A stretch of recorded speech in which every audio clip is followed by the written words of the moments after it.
কেমন লাগছে? এবার চলো বাবা, এবার জল পরিশোধে কথা বলবে।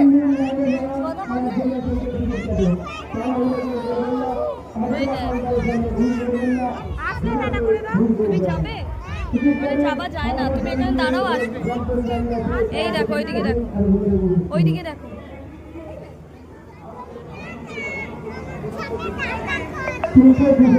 আসবে।